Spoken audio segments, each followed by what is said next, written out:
कक्षा 12वीं के सभी विद्यार्थियों के लिए आज इस वीडियो में हिंदी का एक और महत्वपूर्ण प्रश्न इस वीडियो में हम कंप्लीट करेंगे। तो आपका प्रश्न है, बच्चे किस बात की आशा में नीडों से झांक रहे होंगे।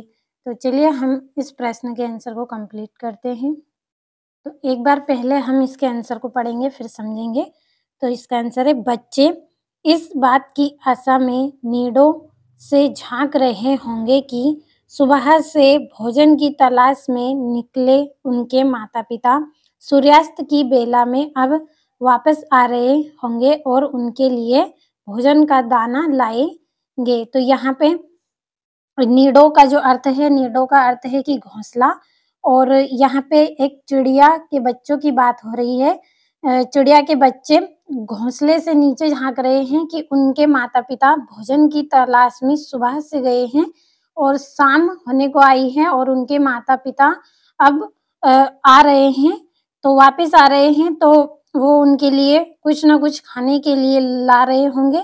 इस आशा से वो बार-बार घोंसले से झांक रहे हैं। उदाहरण के लिए यहाँ पे देखिए, जैसे हमारे मम्मी-पापा कहीं बाहर जाते हैं और हम उनसे अपनी मनपसंद कोई वस्तु या फिर खाने की कुछ भी मँगाते हैं, तो हम बार-बार रास्ते की तरफ देखते हैं कि अब हमारे मम्मी-पापा आएँगे और हमारे लिए जो हमने मनपसंद वस्तु या खाने का जो कुछ भी हमने मँगवाया है, वो लाएँगे। तो इस तरह से यहाँ पे जो चिड़िया के बच्चे हैं, वो भी यही कर रहे हैं। उनके जो माता-पिता हैं, वो सुबह से उनको घोंसले में छोड़ के गए हैं और कह के गए हैं कि हम कुछ न कुछ खाने के लिए लाएँगे, और सारा दिन निकला लेकिन उनके माता-पिता नहीं आए हैं और अब जब सूर्यास्त होने को आया है, शाम हो रही है, तो वो बच्चे लगातार बार-बार घोंसले से झाँक कर देख रहे हैं कि हमारे माता-पिता आएँगे और हमारे लिए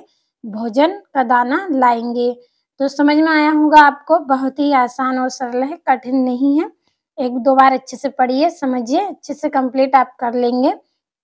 तो बच्चे इस बात की आशा में नीडों से झांक रहे होंगे कि सुबह से भोजन की तलाश में निकले उनके माता-पिता सूर्यास्त की बेला में, यानी कि अब शाम हो गई है, तो इस समय अब वापस आ रहे होंगे और उनके लिए भोजन का दाना लाएँगे। इस तरह से वो सोच रहे हैं और इस उम्मीद में वो बार-बार घोंसले से झाँक कर उनके माता-पिता को देख रहे हैं।